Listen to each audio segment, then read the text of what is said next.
బీజేపీలో ఆయన trouble shooter. Visakha MP సీట్ను ఆశించినప్పటికీ పొత్తుల కారణంగా పోటీకి ఛాన్స్ రాలేదు.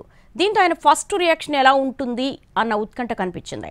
కేడర్ నిరాశలో ఉండడంతో ఆ నేత జనం ముందుకొచ్చారు.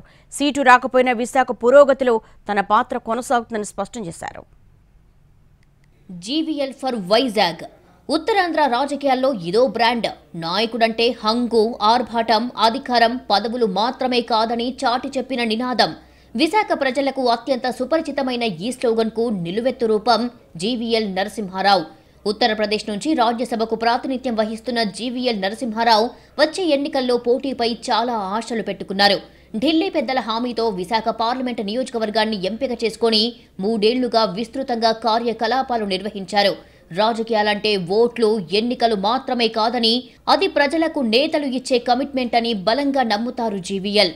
అందుకే విశాఖ అభివృద్ధిపైన, ఇక్కడ జనం అవసరాలపైన ఆయనకో విజన్ ఉంది. ప్రతి అసెంబ్లీ నియోజకవర్గానికి వేరువేరు ఇబ్బందులు ఉండటంతో వాటన్నిటినీ పరిష్కరించేందుకు ప్రణాళికలు సిద్ధం చేసుకున్నారు. సీటు, పోటీ గ్యారంటీ అనుకున్న సమయంలో పొత్తులు తెరమీదికి రావడం బీజేపీ సీనియర్లను ప్రభావితం చేసింది. ఆ దిశగా విస్తృతంగా సేవలందించిన తర్వాత కూడా త్యాగానికి సిద్ధపడాల్సి రావడంతో జీవీఎల్ నిరాశకు గురయ్యారు.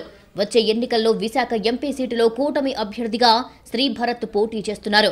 2019 ఎన్నికల్లో శ్రీభరత్ సుమారు 4000 ఓట్ల తేడాతో ఓటమి పాలయ్యారు. దీంతో మరోసారి పోటీ చేసే అవకాశం తమకే ఇవ్వాలని టీడీపీ పట్టుబట్టింది.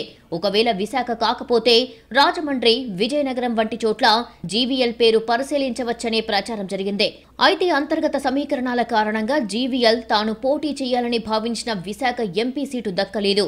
దీంతో విశాఖ అభివృద్ధి మీద జీవీఎల్ భవిష్యత్ కార్యాచరణ ఏ విధంగా ఉండబోతుందనేది ప్రశ్న. అదే సమయంలో జీవీఎల్ అనుచర వర్గం తీవ్రమైన ఆవేదన చెందింది. దీంతో ఎంపీ ఓ ప్రకటన విడుదల చేశారు. ఆ వీడియోలో ఆసక్తికరమైన విషయాలను ప్రస్తావించారు. విశాఖ అభివృద్ధికి భవిష్యత్తులో కూడా కృషి చేస్తారని ఎంపీ జీవీఎల్ నరసింహారావు అన్నారు. విశాఖ లోక్సభ టికెట్ తనకు రానందుకు చాలా మంది పార్టీ నేతలు, కార్యకర్తలు, మిత్రులు, శ్రేయోభిలాషులు కలత చెంది ఫోన్ చేస్తున్నారని తెలిపారు. 3 ఏళ్ల నుంచి విశాఖలోనే ఉంటూ అన్ని సమస్యలపై పోరాడారని చెప్పారు. తన పరిధిలో ఉన్న కొన్ని సమస్యలను పరిష్కరించారని అన్నారు. తాను అందరితోనూ కలిసి 3 ఏళ్ల నుంచి విశాఖ అభివృద్ధి కోసం కృషి చేశారని వివరించారు.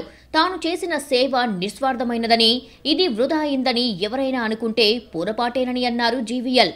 విశాఖ అభివృద్ధి పరంపరలో తన పాత్ర కొనసాగుతుందని స్పష్టం చేశారు. విశాఖపట్నంలో భారతీయ జనతా పార్టీకి లోక్సభకు పోటీ చేసే అవకాశం రానందుకు, అక్కడ 3 సంవత్సరాలుగా అన్ని వర్గాలతో మమేకమవుతూ అన్ని సమస్యల పట్ల సమాధానం కోసం ప్రయత్నిస్తూ అనేక సమస్యల పరిష్కారం చూపెట్టిన నాకు అవకాశం రానందుకు మీలో చాలా మంది బాధపడి కలత చెంది నాకు ఫోన్లు చేశారు. మనం చేసిన సేవ నిస్వార్థమైనటువంటి సేవ. విశాఖ అభివృద్ధికి నడుం బిగించాలి అని మనందరం కలిసి చేసినటువంటి ప్రయత్నం.